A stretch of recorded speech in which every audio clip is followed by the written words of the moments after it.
गन्ना या जिन्ना, मैं कह सकता हूं कि गन्ना हमारा मुद्दा है, लेकिन जिन्ना की तस्वीर भी नहीं लगने देंगे हम लोग।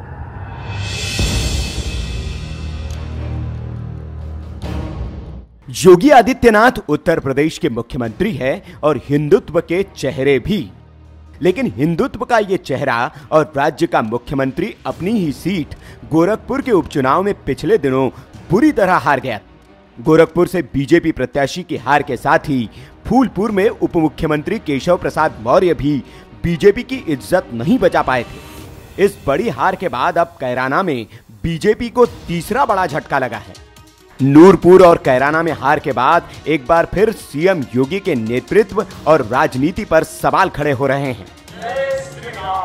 अब कैराना के लिए तो ये कहा जा रहा है कि योगी आदित्यनाथ के एक भाषण ने बीजेपी को हरा दिया है। कैराना में बीजेपी की जीत के लिए जाट वोट सबसे अहम था। जाटों ने पिछले लोकसभा चुनाव और विधानसभा चुनाव में बीजेपी का साथ देकर यह साबित किया था, लेकिन उपचुनाव के लिए प्रचार करने योगी जब कैराना पहुंचे तो उन्होंने कुछ ऐसा कह दिया जिससे जाट वोट बीजेपी के खिलाफ हो गया। राजनीतिक विश्लेषकों की माने तो आरएलडी के जाट नेता अजीत सिंह ने इस चुनाव में पूरी ताकत झोंक रखी थी, क्योंकि ये उनके वर्चस्व की लड़ाई बन गई थी। चुनाव के लिए विपक्ष का प्रत्याशी भी आरएलडी की ओर से ही दिया गया था, लेकिन जाट असमंजस में थे कि वह अजीत सिंह का साथ दे या बीजेपी के साथ बने रहे। बीजेपी ने मुजफ्फरनगर दंगों में जाटों के खिलाफ मामले वापस लेने का तुरुप का इक्का भी खेला था। इससे जाटों में मुसलमानों के खिलाफ वोट देने और बीजेपी के साथ खड़े होने की गुंजाइश भी बनती नजर आई।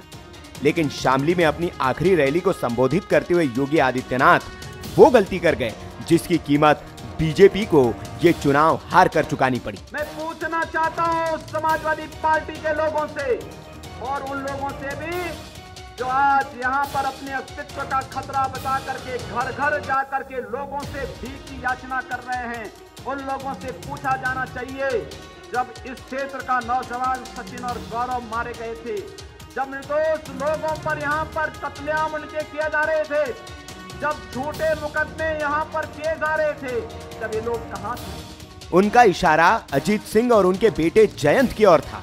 अब एक गैर जाट के मुंह से जाटों के एक नेता के बारे में ऐसे शब्द बिरादरी के लोगों को कतई पसंद नहीं आए। उन्हें लगा कि बाहर का एक आदमी उनके घर में अपने भाई और बेटे का इतना अपमान कैसे कर सकता है। जाट बिरादरी अपनी भावुकता और तेवर के लिए जानी जाती है। सीएम योगी की यह बात कई लोगों को चुभ गई और योगी की यह बात रातों रात आग की तरह जाटों के बीच फैल गई और जाट बीजेपी को सबक सिखाने के लिए लामबंद हो गए और योगी की यही गलती कैराना चुनाव का टर्निंग पॉइंट बन गई। वायरल किडा न्यूज।